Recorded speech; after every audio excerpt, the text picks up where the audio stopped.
네, 여러분 안녕하십니까? 대낮에 만나는 미국 주식 라이브 6월 25일 화요일 애프터월가 시작합니다. 박명석입니다. 갑자기 또 조용해지니까 기분이 좀 이상하네요. 어제까지만 해도 진짜 들어오기 직전까지 무슨 얘기가 나올까, 혹시라도 누가 또 뭔가 쏘는 건 아닐까 이런 걱정을 하고 있었는데 오늘부터는 뭔가 좀 편안해지니까 오히려 또 이게 맞나 싶기도 하고요. 갑자기 또 트럼프 대통령이 지금 나토 회의 가서 또 무슨 얘기를 할까부터 시작해서 여러모로 조금 긴장되는 그런 조용한 상황이 아닌가 싶습니다. 근데 사실 우리가 또 그쪽에 너무 매몰돼 있었던 건 아닐까라는 생각이 또 들더라고요. 돌아보고 나니까, 다시 시장을 돌아보고 나니까 어느덧 사상 최고치에 육박한 혹은 사상 최고치를 이미 넘어버린 종목들과 지수들이 눈에 들어오기 시작했습니다. 그래서 간밤에 뉴욕 증시가 크게 환호하면서 다시 한번 신고가를 써내려가는 모습들을 좀 보였는데요. 중독 리스크가 이제 완화가 아니라 해소라는 말을 좀 써도 될까요? 모르겠습니다. 언제 어떻게 될지 모르지만 그래도 그 해소 기대감에 힘입어서 나스닥 100 지수가 신고가를 기록하는 모습이더라고요. 이 외에도 그냥 뭐 나스닥도 그렇고 S&P 500도 그렇고 이제 다시 한번 사채가 도전기를 써내려갈 수 있는 그런 토대가 마련이 됐다라고 봐야 될 것 같고요. 그 배경에는 역시나 다시 돌아온 반도체 AI가 있었습니다. 반도체 랠리가 강하게 좀 나타난 가운데 브로드컴은 사상 최고가를 또 장중에 경신하는 그런 모습도 있었습니다. 결국에는 중동 이슈 전으로 다시 돌려보면 트럼프 대통령이 왜 이런 일들을 하고 있으며 결국 마지막에 하고 싶어하는 건 무엇일까? AI의 미국식 AI의 전 세계로의 어떤 확장이잖아요. 그 부분이 다시 재평가를 받기 시작한 것 같습니다. 다만 테슬라의 주가는 살짝 좀 하락하는 모습이 있었는데 잠시 후에 저희가 또 키워드로 준비하고 있으니까 함께 하시면 좋을 것 같고요. 그리고 오늘과 어제 이렇게 이틀 동안 양일간 파월 의장이 의회 증언을 갖게 됩니다. 여러 가지 발언들을 하고 있는데 시장에서는 뭐 크게 다르지 않다. 지금까지의 스탠스랑 달라진 건 아무것도 없다라고 보는 것 같더라고요. 그래서 7월 금리 인하 가능성을 좀 일축하면서 시장의 기대치가 조금 떨어지는 모습도 있었는데요. 또 근데 금리는 시중금리는 또 하락하더라고요. 이런 배경에 대해서 조금은 이제 정리가 필요할 것 같습니다. 다시 원래대로 원상복구하는 과정에서 한번 지금까지의 상황들을 정리해 볼 필요가 있겠죠. 그러면 본격적으로 애프터월가 출발하겠습니다.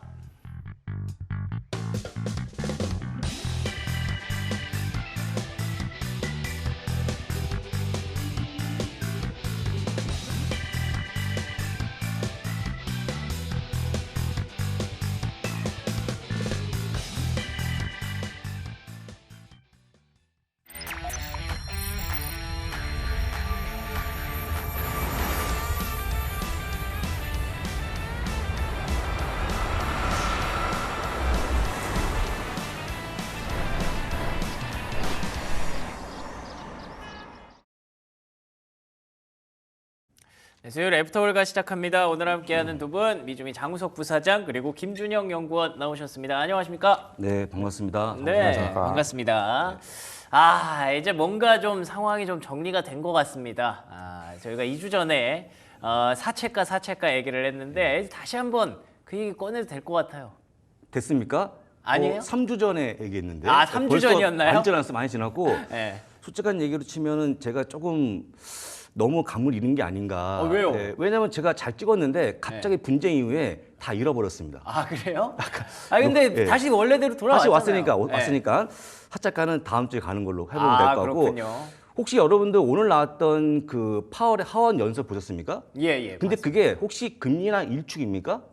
시장에서는 그렇게 근데 보던데요? 제가 봤던 내용을 보게 되면 일축이 아니고 반반을 갖고 보는 거기 때문에 오. 맞죠? 네, 연구원 맞죠? 네, 맞습니다. 충분히 이제 파월이 했던 발언들 중에서 만약에 네. 물가가 예상보다 강하지 않으면 그렇죠. 금리 인하 할 수 있다 네. 이런 발언도 하고 또 만약 고용이 악화되면은 또 금리 인하 할 수 있다 이런 예. 약간은 기존에 조금 열었네요. 기존에 했던 말을 반복하는 것 같지만 약간 좀 완화된 스탠스도 예, 있긴 맞아요. 있었거든요. 또 월가는 반반인데 예. 국내 매체는 전부 다 일축 그다음에 꿈쩍 않는다는 건데 네. 약간의 다른 멘트 본 게 오늘 좀 특징이더라고요. 아니 그러면은 혹시 지금까지는 예. 금리나 전망을 부사장님께서 뭐 하반기 뭐 연말쯤 한 번이라고 한 번, 하셨는데 예, 한 번인데 그럼 7월 가능성도 있다고 보시는 거예요? 근데 단서가 붙어갖고 일단은 물가 내려오면 예. 그러니까 내려오지 않으면 동결이니까 뭐 내려올 가능성이 있으면 하는 건데 네. 이건 사실 뭐 당연히 내려오면 하는 거라서 네. 지금 내려올 가능성이 별로 없지 않습니까? 근데 네. 제가 얘기하는 건 뭐냐면 파월이 열려 있다는 거 말씀드리는 겁니다. 한 예. 번 정도는 할 예, 수 예, 있다라는 예, 장점을 예. 본 거군요. 근데 왜 우리나라 매체는 전부 다 일축했었는지 그거 아닐까요? 예. 최근에 사실 예. 그 전쟁 이슈 겪으면서 뭐 7월 금리나 설이 조금씩 제기됐었잖아요. 근데 원로 이사하고 예. 보험원 예. 중개. 예, 예. 근데 그 7월은 좀 차단을 했다라는 그런 아, 기사가 예, 아니었을까요? 예. 혹시? 그렇죠. 그럴 수 네. 있는데 어제 나왔던 멘트를 다시 한번 정확히 말씀드리면 네. 열려 있다 했기 그쵸, 때문에 그쵸. 만약에 진짜 물론 그렇겠지만 그 물가 내려오면 충분히 가능성이 있는 걸로 보이는 거니까 예, 참고하시면 좋을 것 같고 제가 요즘에 좀 촉을 잃은 건지 왜요? 예, 왜냐면 이것도 제가 헷갈리는데 제가 연구 물어봤는데 네. 제 말에 동의하시죠, 연구원님? 네. 그죠? 맞는 거죠? 네, 저도 동의합니다. 예, 예, 예. 분명히 그래서- 금리 인하는 예. 과거보다 조금 더 예. 덜 좀 강경한 대응을 예, 좀 하고 예. 있다라고 볼 수 오. 있겠습니다. 그러면 뭐 이것도 많이 풀려가는 예. 그런 과정이라고 봐야겠네요. 촉을 빨리 찾을 거고요. 여러분들 어제까지 애프터가 3개월 살아있음을 다시 한번 증명한 거 아니겠습니까? 아, 그럼요. 3개월째. 그래서 네. 우리 또 앵커님 너무 감사드리고. 아, 제가 저야말로 예. 감사드립니다. 앞으로도 열심히 하겠습니다. 네, 예. 저도 앞으로 예, 열심히 예, 하겠습니다. 예, 예. 뭐 3개월이 뭐예요? 뭐 3년, 30년 가야죠. 30년 좀 쉽지 않나. 좀 쉽지 않죠. 그거. 예. 예, 그래도 미국 주식이 여러분 곁에 있는 한 저희 애프터월가는 앞으로도 계속 이야기거리들을 만들어서 여러분과 함께하도록 하겠습니다. 자, 연구원님도 일주일 만에 나오셨는데 일주일 만에 상황이 많이 바뀌었죠?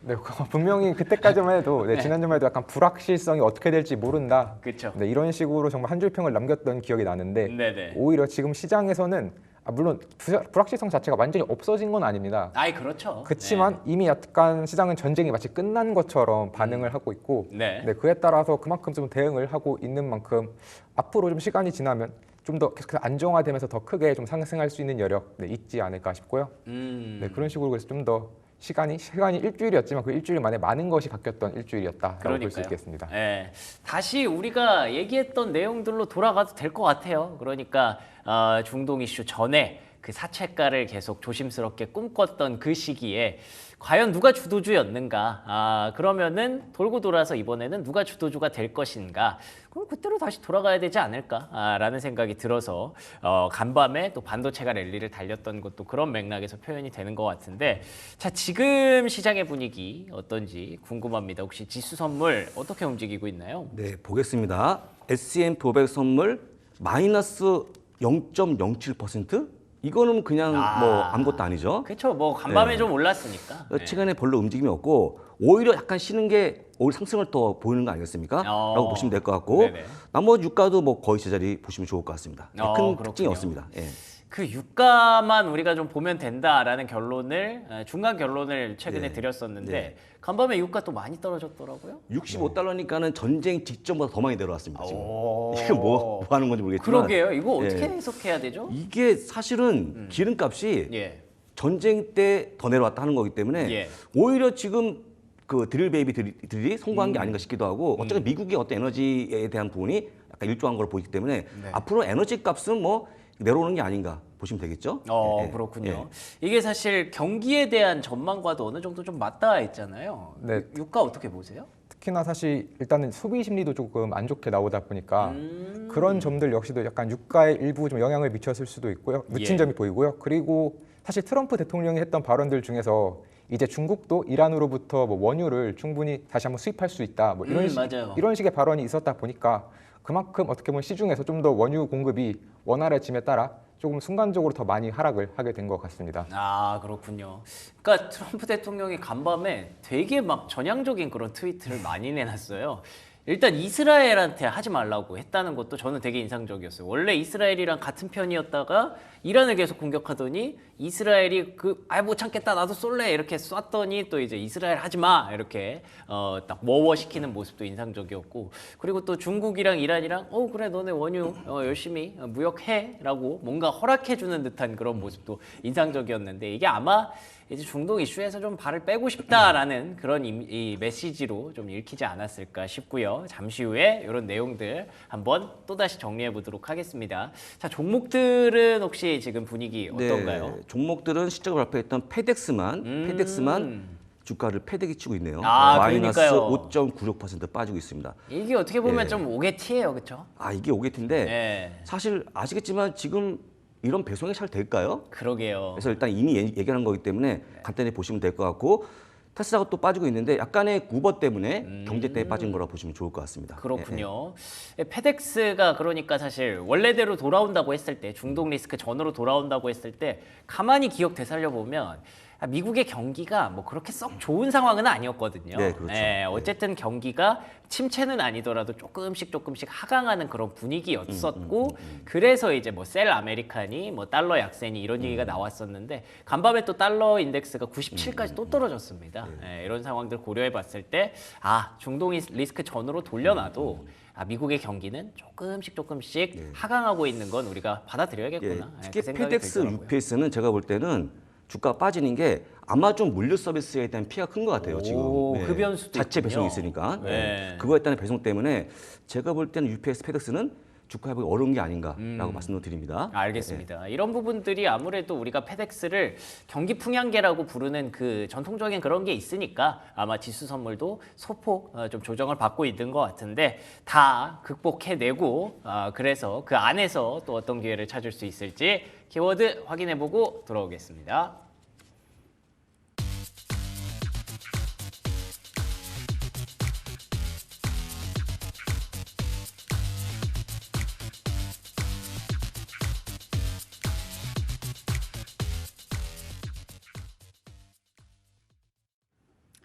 네, 첫 번째 키워드부터 확인해 볼게요. 나스닥 100 사상 최고치 경신. 그래서 제가 오프닝부터 계속 사채가 얘기를 하는 건데, 이게 그러니까 너무 우리가 중동 이슈에 매몰된 동안 시장은 죄가 없었어요. 잘 알아서 이렇게 가고 있었단 말입니다. 그렇죠? 맞습니다. 특히나 이제 기술주들이 더 많이 포함되어 있는 이 나스닥 100이 어떻게 보면 사채가를 갔다는 건 그만큼 투심이 좀 여전히 살아 있고, 그러니까요. 네, 그리고 여전히 AI에 대한 기대감은 강하다라는 거를 예. 다시 한번 좀 확인시켜줬다라는 측면에서 앞으로도 하반기까지 사실 좀 긍정적인 기대를 계속해서 좀 이어나갈 수 있을 것 같습니다. 그 자신감의 표현이군요. 네, 이제 예. S&P 500이 아직 사채가를 가진 못했지만 그렇죠. 1%도 안 남았거든요. 예. 0.68% 한 이 정도만 되더라도 그러면 결국에는 빠르면 이번 주 아니면 다음 주까지 이 흐름만, 특히 트럼프 대통령이 나토 가서 약간 요상한 소리만 하지 않는다면 아니, 무슨 소리 할까 봐 걱정하시는 거예요? 항상 그 변수가 항상 트럼프 대통령이더라고요. 그렇죠. 지정학적 위기만 아니면 이건 트럼프 대통령이 항상 증시의 가장 큰 변수인 만큼 예. 지금 특별한 소리만 하지 않는다면 충분히 다음 주에 한번 S&P 500 사상 최고가 경신을 기대해 볼 수 있지 않을까 싶습니다. 그러니까 뭐 일각에서 그런 얘기 하더라고요. 이번 중동 이슈를 지나오면서 사실 트럼프 대통령이 기존의 전 대통령들이 약간 배제했었던, 안 하려고 했었던 직접적인 개입을 좀 했잖아요. 그러면서 미국 증시가 어떻게 보면 테스트를 좀 받았다라고 표현하더라고요. 근데 그 스트레스 테스트를 되게 잘 넘겼죠. 그렇기 때문에 다시 한번 하반기에 대한 자신감이 살아났고, 나스닥 100이 그에 맞게 또 화답을 했다라고 볼 수 있을 것 같은데, 그 이후에 나왔던 중동 관련 그 이야기들 일단 네. 한번 정리는 해볼 필요가 있을 것 같아요. 네. 결국에 이제 이 중동과 관련해서 트럼프 대통령이 사실 이번에 좀 증시가 상승하게 된 요인 중 하나가 예. 바로 이 이란과 이스라엘이 좀 결국에는 종전하지 않겠냐 하는 기대감이었거든요. 그렇죠. 그러면서 이제 리스크가 좀 없어지면서 다시 한번 주가 상승으로 이어졌는데, 네, 그 과정에서 트럼프의 역할이 분명히 꽤 컸습니다. 그렇죠. 원래 이제 이렇게 종전 휴전 협정한 그 기간 동안 이제 그 기간 전에 이란이 이스라엘을 상대로 미사일을 발사했는데, 네. 그래서 한 4명 정도 민간인이 사망을 하는 일이 있었거든요. 그러니까 휴전이라고 트럼프가 선언하고 나서 그 선언하기 전에 이제 아 근데 아마 미사일은 약간 그 시차랑 그런 걸 고려했을 그러네 때 애매하네요. 좀 애매했던 것 네. 같습니다. 그래서 이스라엘 이제 군 총장도 그럼 못 참죠. 예, 그냥 무력으로 대응하겠다라고 네. 발표를 했는데 이 트럼프 대통령이 굉장히 좀 빠르게 나서 진화해가지고 그쵸. 그것을 막았습니다. 그러면서 좀 굉장히 약간 두 문제아들 사이에서 어른이 굉장히 좀 중재를 열심히 하려는 좀 트럼프 대통령답지 않은 모습을 이번에 다시 한번 보여주면서 그러니까 그만해 한 거잖아요. 적당히 해라. 네, 적당히 이런 해라라는 거잖아요. 정말 그 말을 하면서 결국에 예. 주가도 상승을 했고 그리고 사실 결국에 이 과정 속에서 뭐 그냥 이란이 호르무즈 협통에서 중국에게 좀 자유롭게 원유도 팔 수 있게 뭐 해주겠다 이런 과정들도 함께 이어지면서 흔히 이야기하는 약간 전쟁이 끝난 것 같은 증시의 모습을 많이 보여줬습니다. 예. 그래서 항상 이렇게 좀 위험이 커졌을 때 오르는 자산들 있죠. 뭐 금도 그렇고 아니면 빅스 지수와 관련된 각종 지표도 그렇고 예. 아니면 이번에는 지정학적 위기였던 만큼 유가도 사실 많이 올랐었는데 네. 그 지수 그것들 모두 세 개 다 굉장히 많이 하락을 했고요. 그래서 이제 전반적으로 시장의 모습을 봤을 때는 마치 전쟁이 끝나지는 않았지만 끝난 것 같은 모습을 하고 있다.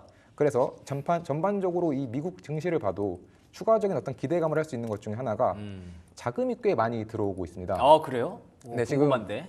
자금이 역대 세 번째로 많이 자금이 들어왔는데요. 미국 증시 쪽으로요? 네, 맞습니다. 오. 원래 가장 많이 들어왔던 것은 바로 이제 사실상 AI의 유일한 국가 아니냐라고 했던 24년도 작년이 제일 많은 자금이 들어왔고 엔비디아 날아갈 때. 네 맞습니다. 예. 엔비디아 팔런티엄 막 4배씩 뛰고 할 때 예. 굉장히 많이 들어왔고요.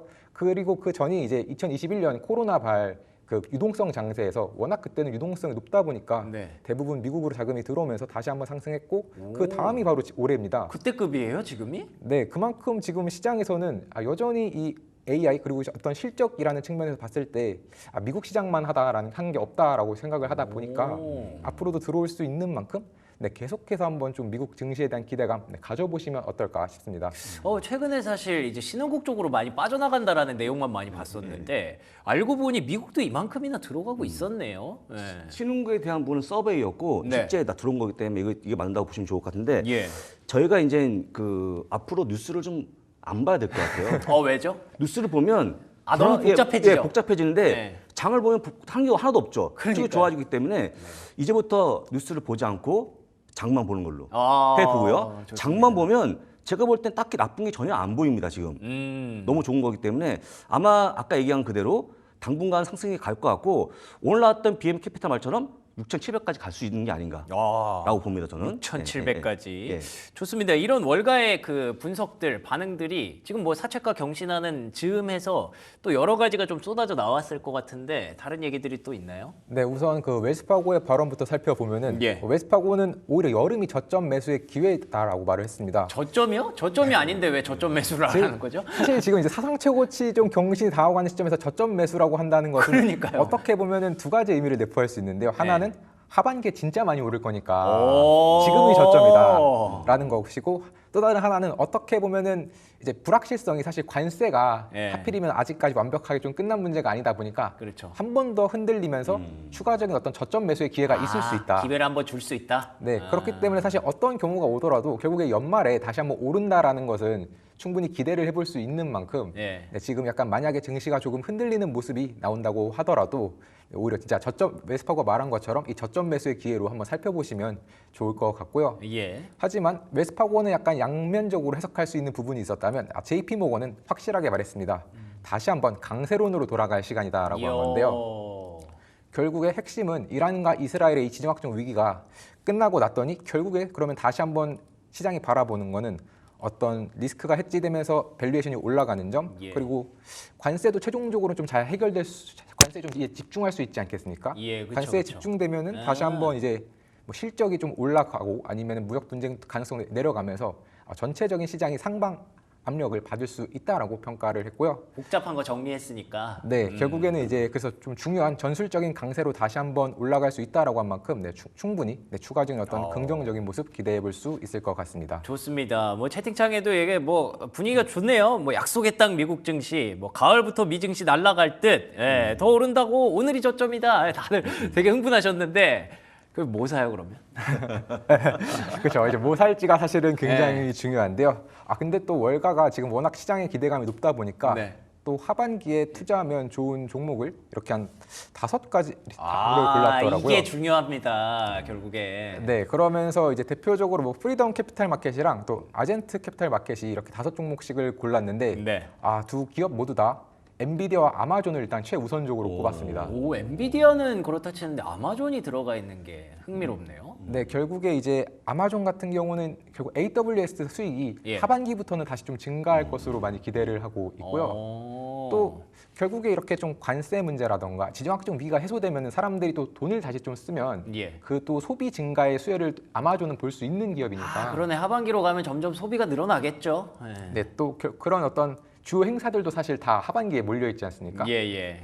그렇기 때문에 충분히 아마존 수익 기대를 해볼 수 있을 것 같고요. 뭐 그 외에도 뭐 시스코 시스템즈라던가 아니면은 이제 발전기 제조업체인 제네락, 코인베이스까지 분명 좀 추가적인 어떤 성장을 많이 기대해 볼 수 있는 기업들이 많다는 점도 봐주시면 좋을 것 같습니다. 야, 코인베이스 이 종목 그러니까 간밤에 서클 뭐 계속 보고 계실 텐데 간밤에 서클이 좀 많이 조정을 받았거든요. 언제 빠지나 했는데 드디어 어제였습니다. 근데 코인베이스는 또 올라가더라고요. 네, 그래서 이 스테이블 코인에 대한 기대감이 서클 때문에 혹시 좀 조정받으면서 꺾이나 싶었는데 그건 아니구나. 그냥 서클만 조정을 받았구나 싶었고 이 외에 뭐 엔비디아, 아마존, 뭐 제네락 다양한 종목들 나왔으니까 참고하시면 좋을 것 같은데 혹시 부사장님은 이 중에 예. 괜찮아 보이는 종목 있나요? 저는 약간의 의아한 게 제네락인데 제네락이 발전기 업체인데 그 이유가 뭐냐면 여름에 허리케인이 오면 정전되면 발전기 돌린다는 뜻이거든요. 근데 발전기를 우리는 뭐 볼 일이 없죠. 우리는 적어도. 그렇죠. 눈으로 볼 일이 많지는 않죠. 근데 미국이 이게 참 선진국인데 발전기 돌린답니다. 허리케인 아, 오면. 네. 그거가 특이하고 그다음에 또 트랜스타임인데 이번에 갔던 그 비트 폭격기 예. 돌아오면 엄청 고쳐야 된대요.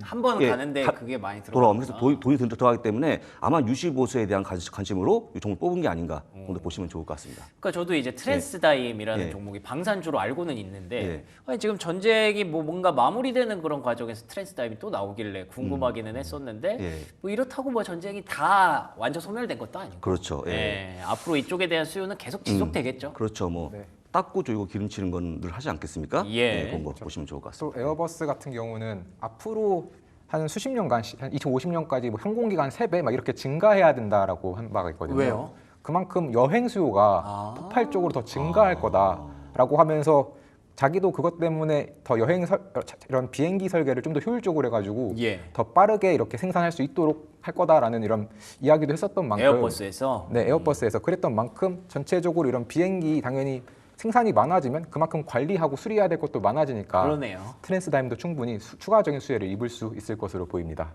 그렇군요. 뭐 2050년은 사실 아직 멀기는 했습니다만 네네. 예, 계속 여행 수요가 늘어나고 항공기 수요 늘어난다면 트랜스타임은 뭐 굳이 막 방산이 아니라 그냥 네. 비행기 닦고 고치고 이런 것도 해야 되는 일이니까 앞으로도 계속 추세적으로 올라갈 수 있을 종목으로 또 꼽혔네요. 하반기 이 기대 종목들 한번 정리해봤고요. 이제는 이렇게 좀 기분 좋은 소식을 전할 수 있다는 게 확실히 중동 이슈가 많이 사그라들었구나라는 생각도 동시에 들었습니다. 자, 그러면 두 번째 이슈 넘어가 보도록 하겠습니다. 파이설브라는 이 종목이 어제부터 이슈를 자꾸 만드네요. 네, 원래 그동안 사실 이 기업은 정말 S&P 500에 속해 있어도 모르는 분들이 많았거든요. 네. 이거 사실 막 그렇게까지 어떻게 보면 이제 레거시 기업으로서 좀 잊혀져 가는 중에 결국에는 다시 한번 이 스테이블 코인, FIUSD라는 스테이블 코인을 발표하면서 좀 빠르게 지금 이틀 연속으로 시장에서 기대감을 많이 갖고 있는데요. 근데 마침 또 마스터카드네요. 네, 사실 또 이 어떻게 보면 파트너십이 사실은 좀 많이 기회를 받고 또 어떻게 보면 시장에서 눈길이 갔던 게 이 스테이블 코인으로 인해서 약간의 결제와 관련된 좀 부정적인 효과를 입을 것으로 예상을 했던 이 마스터카드와 함께 이렇게 파트너십을 발표하면서 좀 서로 시너지를 내고 있기 때문입니다. 원래 이 파이저브가 처음에 발표했을 때 자기가 이런 스테이블 코인 쓰면은 자신들이 가지고 있는 한 수백만 개 정도의 네. 가맹점에 자신의 이런 스테이블 코인을 지원할 것이다라고 말했지만 마스터카드는 정말 사이즈가 다르죠. 그렇죠. 1억 5천만 개의 가맹점을 가지고 그 있습니다. 정도예요? 네. 네, 그래서 전 세계 1억 5천만 개의 가맹점을 가지고 있고 여기서 이제 다 이렇게 스테이블 코인으로 결제도 하고 아니면 그리고 가맹점 사장들도 만약에 최종적으로 정산받을 때 스테이블 코인으로도 받을 수 있게 됩니다. 이런 좀 전체적인 협업 내용들 그리고 또 추가적으로 사실 마스터카드와도 파이저브는 파트너십을 맺었지만 예. 또 페이팔과도 파트너십을 좀 맺는 등 계속해서 좀 성장할 수 있는 여력을 많이 만들어내고 있다 보니까 네, 추가 이런 좀 전체적인 기대감을 좀 가져갈 수 있을 것 같고요. 그러니까 기존의 시스템 결제 시스템을 잘 갖춰놓은 기업들과 이제 신규로 스테이블 코인에 진출하는 기업들이 어떻게 보면 이제 협력을 하기 시작한 거네요. 네, 맞습니다. 그리고 또 이 파이저브도 사실 원래는 레거시 기업이었던 만큼 가지고 있는 약간 지역은행들과의 커뮤니티가 좋습니다. 거의 막 3,000개의 지역은행들을 위한 원래 스테이블 코인을 사실 처음에는 만들겠다라고 했거든요. 예. 그만큼 이미 자신들도 잘 추가적으로 확정할 수 있는 커뮤니티가 깔려져 있는 상태에서 마스터카드라는 더 큰 날개를 달다 보니까 시장에서는 좀 많이 기대를 하고 있고 그래서 이 협업 부문들 좀 더 살펴보면은 뭐 기본적으로 당연히 이렇게 환전 같은 거 원활히 하는 것도 되지만 예. 또 굉장히 좀 의미 있는 것 중에 하나가 이 가맹점 정산을 이제 그냥 이렇게 스테이블 코인으로 받는 것도 가능하게 되고요. 또 마스터카드가 이미 원래 MTN이라고 자체 네트워크를 가지고 있습니다. 그래서 그냥 그 네트워크 안에 바로 FIUSD만 넣으면 되기 때문에 뭐 추가적인 개발이라던가 이런 시간 없이 곧바로 투입이 될 수 있다는 점. 이 점 때문에 사실 또 시장에서는 이번에 파이저브보다도 마스터카드가 조금 더 주가가 오른 그런 이유도 되고요. 이제 마지막으로 또 재밌었던 것 중에 하나가 결국에는 이 스테이블 코인으로 결제할 수 있는 카드도 공동으로 출시한다고 합니다.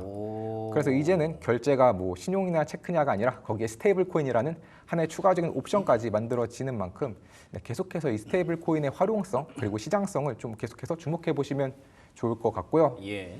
대신에 이제 이런 상황이다 보니까 오히려 좀 서클은 주가가 좀 많이 하락을 했습니다. 아 지금 안 그래도 채팅창이 날린 게 네. 뭐 됐고 본론 서클 사도 돼요? 이거밖에 안 물어보시거든요. 근데 이게 좀 한 몇 가지 측면을 좀 같이 봐야 되는데 네네. 일단은 사실 서클이 하락한 이유는 뭐 워낙 많이 올랐다 보니까 그 목표가 관련해서 좀 아이비들도 약간 부정적인 견해도 그쵸. 사실은 네. 있었고요. 솔직히 말하면 내려올 때 됐다 첫 번째. 네, 솔직히 예. 첫 번째 내려올 때 됐고요. 두 번째로는 확실히 좀 이제 아이비들도 스테이블 코인 시장이 원래 뭐 USDC 아니면 USDT 이렇게 두세 개 정도로 합쳐지지 않을까 하는 기대감도 있었지만 그 안에서 결정되지 않을까 하는 기대감도 있었지만 이제는 좀 경쟁이 심화될 것 같다. 각 스테이블 코인 간의 이제 경쟁을 하게 될 것 같다라는 우려도 같이 있다 보니까 다 하니까 지금. 네, 다 한번 붙어볼 수 있으니까 예. 네, 그런 문제가 되고요. 하지만 그럼에도 불구하고 스테이블 코인 중에서 그래도 USDC가 가지고 있는 장점이 있다면 이 FIUSD도 결국엔 이 USDC를 사용해서 만드는 겁니다. 그리고 관리는 USDC가 또 하는 부분이 있기 때문에 예, 다 개입이 되는군요. 네, 다 개입이 되는 만큼 어떻게 보면 가장 좀 윗단에 있는 그 USDC 이런 스테이블 코인인 만큼 USDC 여전히 좀 확장성이 있어서 가격만 조금 내려오면 다시 한번 좀 사보는 것도 아, 그 나쁘지 조금이 않아요. 얼만데요? 근데 좀 많이 내려와야 될 것 같습니다. 아, 좀 많이 내려와야 된다. 예. 15%가 예. 숫자는 굉장히 크지만 지금 네. 올라온 게 말이 안 될 만큼 그쵸. 거의 뭐 공모가 대비 8배까지 7, 8배까지 갔다가 지금 내려온 것이기 때문에요. 지금도 여전히 7배 수준이에요. 예, 220달러기 때문에. 7배가 넘네요. 예. 31달러의 공모가였기 때문에 그쵸. 그렇다면은 여전히 이제 조금 더 어떻게 보면 지금은 적극적인 매수보다는 좀 관망을 하면서 기회를 포착해야 될 그 웰스파고가 말했던 여름 저점 매수를 기다려야 할 종목이지 않을까. 그 서클이 이제 저점을 만들어 줄 것이다. 알겠습니다. 저는 서클 이제는 주가 회복이 잘 안 될 것 같은 느낌이 오, 들어요. 그래요? 왜냐면 지금 경쟁 때문에 예. 어려워지고 있고 여러분 아시겠지만 코인베이스가 뭐다? 백화점 주인이다. 그렇죠, 그렇죠. 다 들어오기 때문에 서클 들어왔죠? 파이서버 들어왔죠? 카스타 들어오게 되면 다 경쟁 아니겠습니까? 네. 제가 볼 때 이런 서클의 독주가 이어지지 않으면 주가가 다시 올라올까?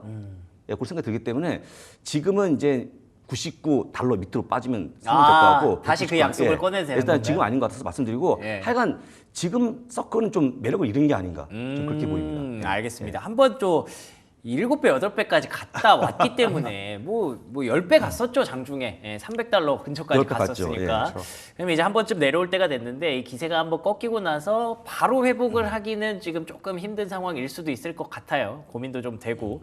오히려 최근에 이 서클 때문에 비자랑 마스터카드가 많이 밀렸잖아요. 많이 밀렸죠. 예. 그러면은 오히려 그쪽이 또 기회가 될 수도 있겠네요. 다음이 비자가 뭐 준비한다니까 예. 비자 카드가 기회가 있겠죠 오히려. 예. 지금은. 예. 연구원님 좀 어떻게 보세요? 비자랑 마스터카드는?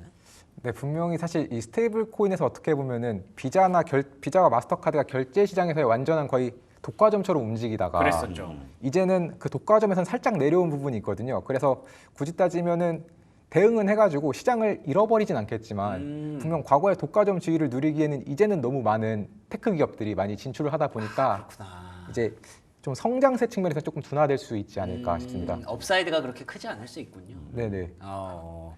다만 이제 최근에 하락을 했으니까 이제 그 하락폭을 좀 그쵸. 만회하는 그 정도의 수익을 원한다면 그러면 또 매수 기회가 될 수는 있을 것 같습니다.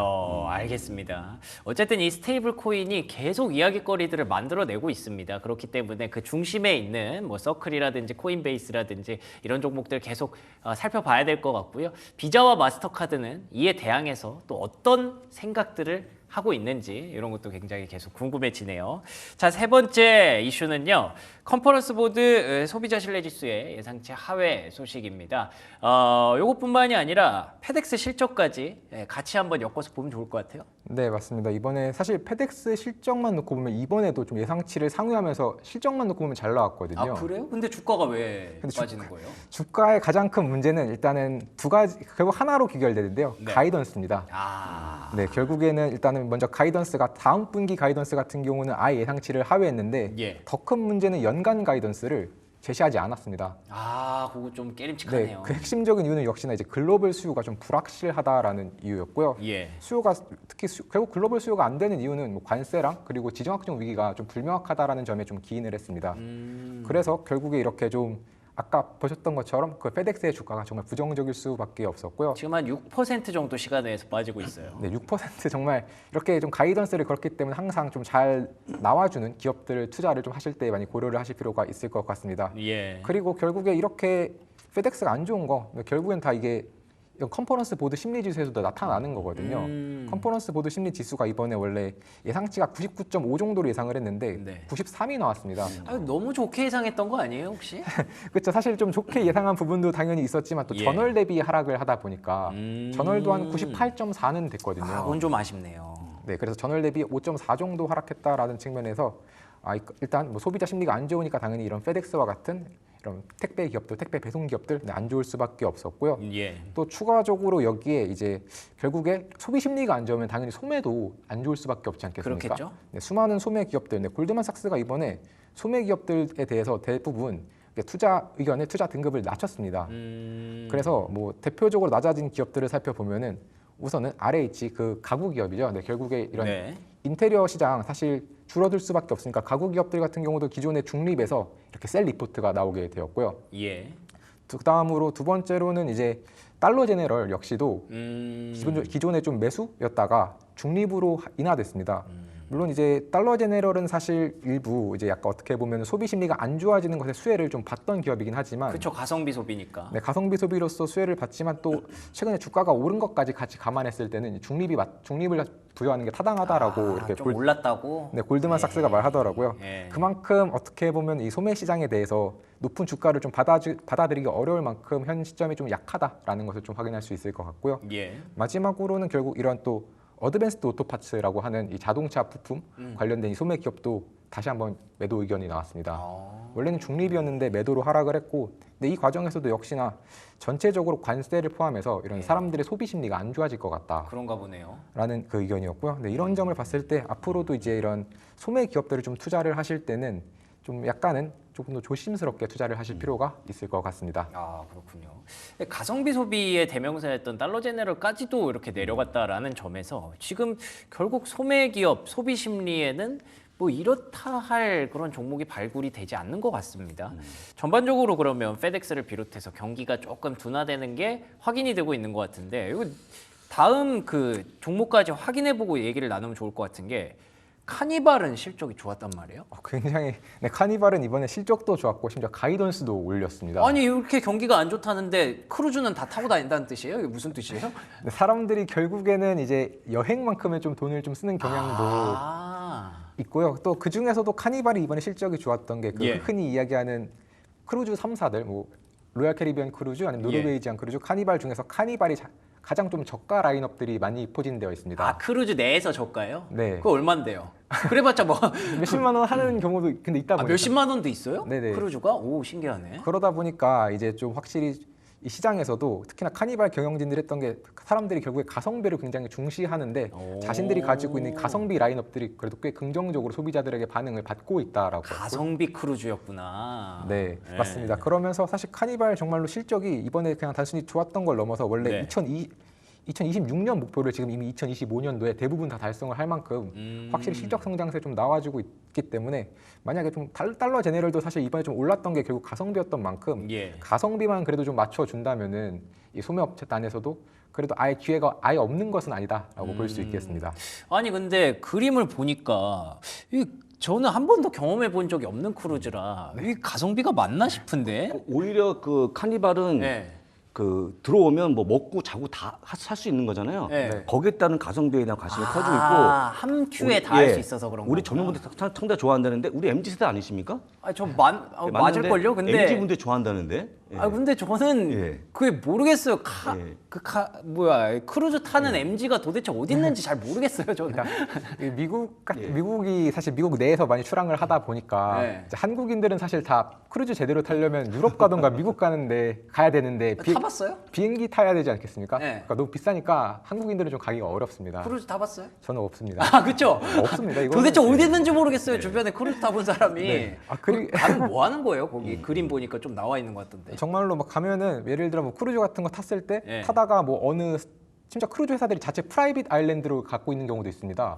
섬으로 가요? 그래서 자기 섬에다 내려가지고 뭐 하루 잠깐 놀다가 다시 또 이야. 타고 또 다른 지역으로 가주기도 하고요. 기가 막히긴 하네. 굉장히 좀 다양한 좀 여행 이런 코스를 좀 많이 만들어내는데 네. 또 카니발이 발표했던 것 중에 하나가 카니발이 좀 약간 저렴하게 사람들이 끌어모은 다음에 네. 그 또 크루즈가 원래 일반적으로는 한 번 타면 다 무료거든요. 네. 근데 약간 유료도 같이 좀 꽂아 넣어가지고 그 안에서 사람들이 또 워낙 놀고 기분 좋으면은 가면 쓰죠. 추가 구매 더 하는 만큼 술 한 잔 먹으면 또 쓰죠. 네, 그래서 이런 온보드 수익도 많이 늘어났다라고 했습니다. 그래서 사람을 좀 끌어모은 점도 확실히 이런 카니발이 가지고 있는 어떠한 좀 장점이었던 것 같고요.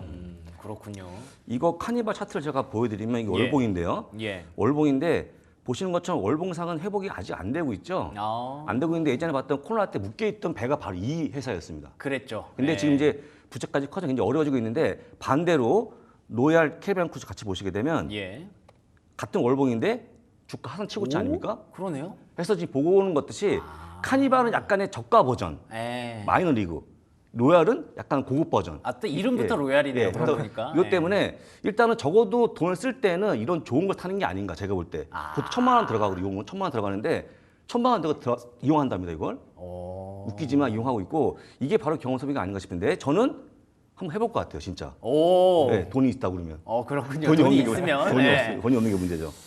근데 또 지금 또 이렇게 보니까 진짜 또 돈 많은 사람들은 또 소비를 많이 하는구나라는 생각이 예, 들고 그래요. 맞습니다. 아까 저희가 세 번째 키워드에서 얘기했던 대로 페덱스 실적도 뭐 좀 애매하고 이런 상황들을 고려해 봤을 때 경기가 조금 하강하는 건 사실인데 예. 이게 어떻게 보면 약간 양극화되는 거라고 볼 수도 있을 것 같아요. 그렇죠. 사실 있는 분들은 지금 뭐 부족한 게 있을까요? 없겠죠. 그쵸. 모르죠 그런 예. 거. 예. 해서 만약에 지원해 주시면 제가 한번 가서 한번 실내에서 한번 라이브를 한번 찍어보고 싶은데 지원해 주신다 그러면 그러면은 저희가 또 이제 MZ 세대이기 때문에 저희도 또 같이 가야겠네요. 그렇죠. 예, 지원이 가능하다면 네, 한번 알겠습니다. 해보겠습니다. 예. 저도 어디서 들었는데 오히려 막 경기가 안 좋다라는 소문들이 막 나기 시작하고 뉴스에서 그런 얘기들이 나오면 이제 또 부자이신 분들은 오히려 더 이제 과시 소비를 한다는 그렇죠. 그런 얘기도 예, 있더라고요. 예, 맞습니다. 예. 그러면은 지금 아예 이쪽 고급 라인으로 소매 업체들 좀 관심 있게 보는 그런 전략은 좀 어떨까요? 네, 분명히 사실 그 부분이 꽤 좋은 것 같은 게 네. 지금 이번에 그 원래 루이비통 그룹과 네. 에르메스 중에서 항상 루이비통 그룹이 좀 더 시가총액이 높았거든요. 근데 이번에 1위가 바뀌었습니다. 에르메스로 바뀌었어요. 에르메스로? 네, 왜냐하면 루이비통 그룹 같은 경우는 결국에 약간 중산층들이 조금 더 어떻게 보면 선호하는 브랜드들을 많이 가지고 있었는데 에르메스는 정말 초하이엔드 안에서만 놀다 보니까 그렇죠. 결국에 그럼 이것을 타겟하는 사람들은 경기가 좋든 나쁘든 일단은 사던 게 있으면 그냥 삽니다. 그렇죠. 어차피 줄 서서 사던 거. 예. 어차피 사던 거다 보니까 그러면서 사실 고가 라인업들 고가 위주로 판매하는 기업들이 그래도 좀 강점을 계속해서 보여주고 있는 만큼 소매단에서는 진짜 완전 가성비 아니면 완전 이런 프리미엄 라인이 조금 더 어떻게 보면 상방이 열려 있지 않나라고 생각해 볼 수 있겠습니다. 어떻게 보면 우리가 경험 소비라고 불러서 명품 같은 거 하나 사볼 수도 있지. 한번 사놓으면 뭐 행사 같은 데 갈 때 들고 다닐 수 있고. 그래서 그 LVMH 정도까지는 사람들이 좀 보다가 이제는 아예 그냥 그걸로 가버리는군요. 네, 아예 이제 그 정도가 아니면 이제 LVMH도 이제 약간은 그거 구매하는 구매층들도 조금은 이제 힘들어지는 시기가 왔다라고도 볼 수 있겠습니다. 그러니까요. 예. 네. 그 사람들도 이제 경험 소비 그만하고 좀 줄이자라는 쪽으로 좀 가는 것 같습니다. 아, 그렇군요. 명품 안 팔린다더니 명품 중에 명품은 또 다른 것 같습니다. 에르메스가 또 그렇게 불리니까. 어쨌든 전체적인 큰 틀에서 봤을 때는 경기가 그렇게 썩 좋은 편은 아니고요. 그 안에서 또 계속 가성비를 찾거나 아니면 아예 고급화로 가거나 이렇게 양극화가 좀 진행되고 있다라고 보시면 될 것 같네요. 자, 그러면 마지막 이슈. 테슬라 얘기는 뭐 끊임없이 나옵니다. 로보택시 어제 저희가 그 소식을 전해드릴 때 뭐 출시가 됐고 시장의 반응이 괜찮다 여기까지 전해드렸는데 또 하루 사이에 반응이 좀 바뀌었어요.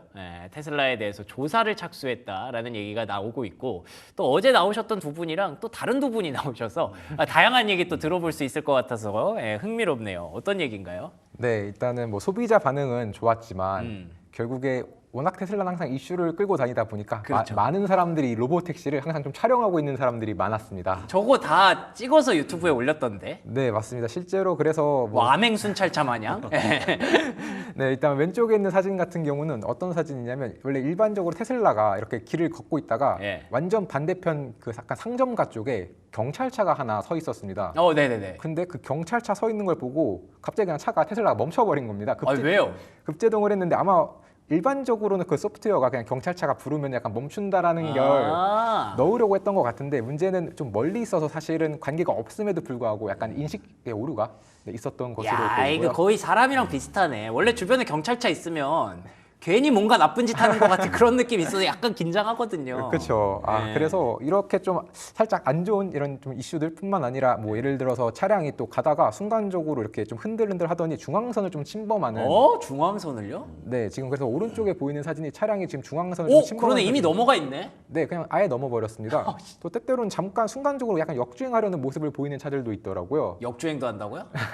네, 순간적으로 이제 완전 역주행을 쭉 한 건 아니고 이제 역주행을 하려고 하는 모습까지. 문제가 심각한데요, 이거? 그래서 다만 이제 좀 다행이라고 한다면 이렇게 좀 사건들은 많았지만 이것이 사고로 이어지지는 않았습니다. 야. 네, 그래서 이제 사고가 안 났으니까 다행이다. 요거 좀 애매하네요. 네, 일단은 그 사고 신고로 그래서 접수된 건은 아직까지 그 오스틴에서 없었다라고 밝혔고요. 그리고 막상 탔던 고객들 같은 경우는 그래도 좀 긍정적인 평가가 우선은 많았습니다. 이번에 봐도 막 36시간 동안 이 테슬라를 로보택시를 20번 탄 사람이 있더라고요. 아니 36시간 동안 거기서 20번을 탔다고요? 네, 약간 이것만 정말 리뷰하려고 했던 건지 20번을 탄 다음에 평가를 해봤더니 너무 좀 그래도 안전하고 기본적으로 편안했다. 다만 이제 유일한 좀 단점이라고 한다면은 이게 로보택시를 원래 부르고 나면 그럼 그때부터 이제 GPS를 기반으로 제 위치가 핀이 찍히거든요. 그렇죠. 근데 그러면 이제 자기가 근데 여기 있다가 좀 다른 데서 차를 받고 싶어서 뭐 한 50m 막 이런 식으로 이동을 하면은 핀이 같이 옮겨져야 되는데 당연하죠. 안 옮겨집니다. 그냥 있는 그대로 거기 처음에 찍힌 거기로 가야 됩니다. 이거 왜 그래요? 이거 GPS 문제 아니에요? 그 사람 핸드폰 GPS? 근데 이거를 썼던 대부분의 사람들이 이 부분을 좀 말하는 거 봐서는 약간 최초에 딱 찍고 나면은 그 다음부터는 안 바뀌는 것 같습니다. 이거 아직 오류가 많네. 그래서 아마 이거는 좀 사실 소프트웨어로 그래도 금방 수정해줄 수 있는 부분으로 보이니까 이런 부분만 좀 더 수정이 되면은 충분히 시장에서 더 크게 좀 확장할 수 있는 또 긍정적인 반응 이어나갈 수 있는 그런 여력이 있다고 볼 수 있을 것 같고요. 뭐 이 사람들은 사실 뭐 우리가 신뢰도가 뭐 완벽하지 않은 그런 후기일 수 있으니까 그래도 조금 뭐 월가나 이런 사람들의 평가도 좀 궁금한데요. 네, 일단은 TD코엔이 꽤 긍정적인 평가를 했습니다. 일단은 뭐 픽업이나 이렇게 내려주는 거 드롭오프 모두 다 굉장히 정확했고 또 안전이랑 성능상 문제는 뭐 기본적으로 당연히 없었다라고 일단 평가를 했는데 앞서 살펴봤던 그 약간의 짜잘한 문제들은 있죠. 네, 짜잘한 문제는 있지만 아니 중앙선을 넘어가서 가만히 서 있는데 그게 짜잘한 문제가 맞아요? 이게 너무 사람들이 약간 테슬라를 좀 좋게 보니까 내 눈높이가 너무 높았구나. 네, 그래서 이제 주요한 문제는 없었다. 약간 다 이제 그건 약간 비주요 문제로 사람들은 본 것 같습니다. 네, 그렇군요. 그래서 이제 좀 그래도 첫날임을 감안하면 좀 인상적인 결과였다라고 이제 예. 평가를 했고요. 뭐 켄터 피츠제럴드 역시도 결국에는 이 비즈니스가 약간 사스처럼 계속해서 이제 매출을 낼 수 있는 그런 소프트웨어적인 비즈니스다 보니까 역시나 앞으로 시장 좀 긍정적일 수 있을 것 같다라고 좀 평가를 해가지고 대체적으로 아이비들은 이번 시장에 대해서 뭐 어제 같은 경우는 또 데나이브스가 굉장히 맞아요. 감동받았죠. 극찬했잖아요. 예. 네, 감동받았죠. 네, 예. 그만큼 좀 대체적으로 본다면 아이비들은 좀 긍정적으로 현 시점을 좀 평가하고 있다라고 보면 좋을 것 같습니다. 알겠습니다. 뭐 누구든 뭐 이등병 때나 첫날은 다 봐줍니다. 그래서 그 정도로 좀 넘어가는 것 같은데 부사장님 어떻게 보셨어요? 저는 이거 보고 놀란 게 예. 약간의 차선 이탈, 약간의 역주행, 예. 약간의 과속인데 약간이 여러분들 약간이지 그런 거 엄청나게 해서 막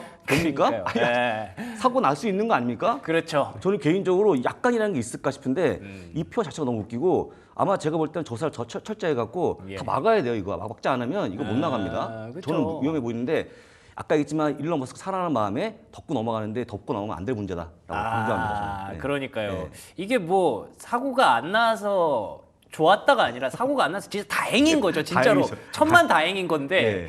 이거를 진짜 좋았다라고 평가할 수 있는가? 그런 생각이 좀 들어서 연구원님은 어떻게 보신 거예요? 네, 결국에 사실 보면 아직까지 좀 수정할 곳이 많고 네. 그리고 이것에 사실 제가 생각하는 시야는 결국에 이제 오스틴에서 9월부터는 주법이 생기면서 공공안전에 좀 위해가 된다고 하면 허가 취소할 수 있거든요. 그 정도예요? 네, 그래서 이 법이 어쨌든 허가를 취소할 수 있는 법이 생기는 만큼 그 9월 전까지 좀 어떻게 잘 업데이트를 해서 좀 해결을 할 필요는 있을 것 같습니다. 그쵸. 뭐 어쨌든 런칭했다는 게 굉장히 중요하게 의미를 부여하고 싶은데 그러기엔 약간 좀 불안불안한 모습이 있어서 오히려 또 반대로 웨이모랑 우버도 이런가? 그 생각이 좀 들더라고요. 어때요? 네, 웨이모가 사실 그래도 어떻게 보면은 좀 비용적으로는 더 많이 드는 만큼 안정성 측면에서 가지고 있는 장점은 있습니다. 그래요? 네, 그래서 이제 어떻게 보면은 웨이모랑 사실 로보택시를 가지고 실험을 하면은 안정성 평가에서는 좀 우버가 높게 나오는 경우도 종종 있거든요. 특히나 어쨌든 라이더를 일단 많이 쓰다 보니까 예. 대신 이제 확장성 측면에서는 우려가 있고 또 비용 측면, 수익 측면에서 우려가 있다 보니까 이제 테슬라는 이 BCD 시스템을 사용하진 않는데 웨이모는 그래도 이걸 가지고 좀 어떻게 사업을 좀 계속해서 확장해 나가려고 이번에 다시 한번 우버와 손을 잡았습니다. 우버와 좀 손을 잡고 이제 애틀란타로 진출을 하게 됐는데요. 예. 특히나 이번에 웨이모가 그래도 좀 공격적인 확장을 하려고 한다라는 걸 좀 볼 수 있는 게 원래 이런 로보택시가 사실은 가격 측면에서 조금 더 일반 우버 비용보다 비쌀 수도 있거든요. 실제로도 꽤 많이 비싸 왔는데 그냥 추가 비용 없이 그냥 우버 정상적인 그 비용만 내면은 예. 애틀란타에서 웨이모 탈 수 있게 해주겠다라 했습니다. 경쟁이 시작됐네요. 네, 그래서 진짜 제대로 좀 경쟁이 시작됐다라고 볼 수 있겠고 네. 사실 오늘 이번 소식으로 인해서 어떻게 보면 테슬라는 좀 주가가 하락했고 우버의 주가는 진짜 많이 올랐습니다. 오. 한 7% 가까이 올랐는데 예. 결국 이렇게 주가를 좀 부양할 수 있었던 원인은 사실 웨이모가 다시 한번 우버를 선택한 거는 이건 우버의 경쟁력이 재평가를 받는 거죠. 증명된 거다라고 다시 생각을 할 수 있겠고요. 일단 기존에 원래 이 오스틴에서 웨이모가 우버랑 손 잡고 했을 때랑 그다음에 샌프란시스코라고 하는 그 구글의 어떻게 자기 본진에서 혼자 웨이모를 가지고 했을 때랑 예. 같은 기간 대비 성장 속도가 80% 정도 차이가 납니다. 그만큼 우버를 끼면은 확실히 웨이모가 더 빠르게 성장할 수 있다는 게 이번에 증명이 됐고 이거를 이번 사건으로 인해서 좀 다시 한번 좀 확인되었다라고 봐주실 수 있을 것 같고요. 예. 그래서 지금 웨이모 계속해서 이제 확장하려고 하고 있는데 박차례가 하는군요. 네, 지금 아직까지 지금 법 때문에 제대로 진출하지 못했던 이 뉴욕에서도 지금 시험 테스트 하게 해달라. 야, 뉴욕에서 그 네. 복잡한 데서 네, 그 복잡한 데서 정말로 시험 테스트를 이미 신청을 했고요. 그래서 다만 이제 실제로 이 웨이모가 시행이 되려면은 네. 테스트 단계 말고 정말 비즈니스를 하려면은 좀 법이 바뀌어야 되는 측면이 있습니다. 왜냐하면 무조건 법적으로는 언제든지 개입할 수 있는 운전자가 타져 있어야 한다라는 예. 게 있기 때문에 그렇지만 지금 이런 식으로 계속해서 뭐 동부, 서부, 남부를 가리지 않고 확장해 나가고 있는 이 측면에서 웨이모의 성장성도 뭐 완전히 좀 테슬라에게 완전히 압도적으로 질 것 같지는 않다라는 좀 기대를 해볼 수 있을 것 같고요. 흥미로운 경쟁이 되겠군요. 예. 언젠가 저희가 이제 머지않은 미래에 진짜 운전석에 아무도 타지 않은 자동차가 막 돌아다니는 게 좀 머지않은 것 같기는 해요. 이 상황에서 좀 공식 질문인데 테슬라 사야 되나요? 우버 사야 되나요? 그 질문의 답은 예전에 한번 우리 연구원께서 예. 테슬라를 사지 말아야 될 이유를 한번 쭉 그랬었죠. 말씀하셨죠. 저는 예. 역시 지금도 별로 안 좋아하는데 그래요? 안 좋아합니다만. 예, 연구원님 혹시 의견이 좀 바뀌었습니까? 테슬라 대 우버. 저는 여전히 테슬라는 단순히 이제 로보택시라는 하나의 카테고리에 놓을 수 없는 굉장히 거대한 비전을 가지고 있는 우주까지 나아갈 수 있는 기업이다라고 생각을 하고 있고요. 그렇죠. 예. 아유 또 대맨. 네. 그만큼 이제 테슬라의 성장성만 놓고 보면 더 좋은데 우버가 가지고 있는 어떻게 보면 우버는 사실 테슬라가 우주를 향해 확장해 나가는 기업이라고 한다면 예. 우버는 정말로 각각의 어떤 사람들의 삶 속에 좀 파고드는 약간 소비재 측면의 어떤 모습을 계속해서 보여주려고 하고 있습니다.